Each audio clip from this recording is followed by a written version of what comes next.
Good morning বন্ধুরা, তোমরা কেমন আছো? ভগবানের দয়ায় তোমরা ভালোই আছো, আমিও ভালো আছি। চলো আজকে সকাল থেকে কী করেছি সেটা তোমাদের সঙ্গে শেয়ার করি।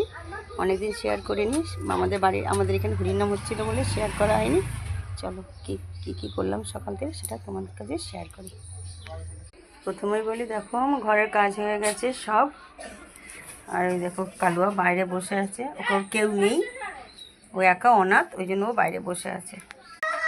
দেখো বন্ধুরা, আমার ঘর পর পরিষ্কার হয়ে গেছে, সব মোছা হয়ে গেছে। ছোট একটা ঘর, আর কি দেখাবো বলো তোমাদের, আমি একটুখানি ঘরের মধ্যে থাকি। আর এই দেখো আমার পুজো দেওয়াও হয়ে গেছে। দেখো আমি পুজো দিয়ে দিয়েছি, পুজো দেওয়া হয়ে গেছে। আমার চা খাওয়া হয়ে গেছে। দেখো আজকে আমার উঠতে দেরি হয়ে গেছে, অন্যদিন পৌনে 5টায় উঠি, আজকে উঠতে তো 5টা 10 হয়ে গেছে। দেখো বিছনা আজকে গোছানো হয়নি, আমার বাসি বিছনা পড়ে রয়েছে। দেখো বন্ধুরা, জামা কাপড় কেচে আমি মেলে দিয়েছি।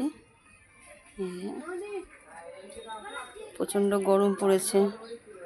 দেখো বন্ধুরা, আজকে কি বাজার করলাম সকালে সেটা তোমাদের সঙ্গে শেয়ার করছি।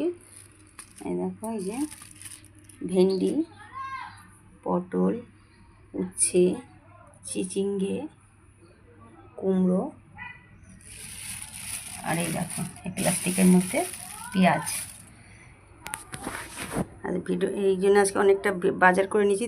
সেই আমাদের সবজিওয়ালা বাবু আস্তে আস্তে সেই মঙ্গলবার, ওই জন্য এই কদিন কী খাবো তার জন্য সব বাজার করে নিলাম। চলো তোমাদের সঙ্গে কি রান্না করব সেটাও তোমাদের সঙ্গে শেয়ার করব। দেখতে থাকো আমার ভিডিওটা, কেউ স্কিপ করবে না। দেখো বন্ধুরা, আমার খুব গরম পড়েছে, চুলগুলো পুরো ভেজা, চান করে চুলের এভাবে গুটিয়ে রেখে দিয়েছি। তো গরম পড়েছে, টিকতে পারছি না, অ্যাডভেস্টারের ঘর, প্রচণ্ড গরম, আর নিচু ঘর, বুঝতেই পারছো। আমি সারাদিন মেঝেতে শুয়ে পড়ে থাকি। চলো কি রান্না করি সেটা তোমাদের সঙ্গে শেয়ার করব। আমার ভিডিওটা দেখতে থাকো, কেউ স্কিপ করবে না। দেখো বন্ধুরা, ভাত বসিয়ে দিয়েছি আমি, ভাত হচ্ছে। আর এই দেখো এই উনুনে বিড়ালের খাবার বসিয়ে দিয়েছি, মুরগির মাথা সিদ্ধ করতে নুন হলুদ দিয়ে। দেখো বন্ধুরা, আমাদের মশলার মিক্সিটা ও নিচে রেখে করা যায় না বলে, ফ্রিজের উপর রেখে করতে হয় বলে তোমাদের দাদাভাই মশলাটা করে দিয়ে গেছে। আর এই যে আজকে রান্না করব কুমড়ো, পটল আর আলু দিয়ে একটা মাখা মাখা তরকারি। আর কালকের ডাল আর আলু সিদ্ধ আছে, ওইটা দিয়ে এই বেলাটায় চালিয়ে দেবো। আর কুমড়ো তরকারি দিয়ে রাত্রে রুটি খাবে। আমি খাবার নষ্ট করি না, অনেক কষ্ট করে তোমাদের দাদাভাই নিয়ে আসে অসুস্থ। প্লিজ আমার সাপোর্ট করো। টাটা।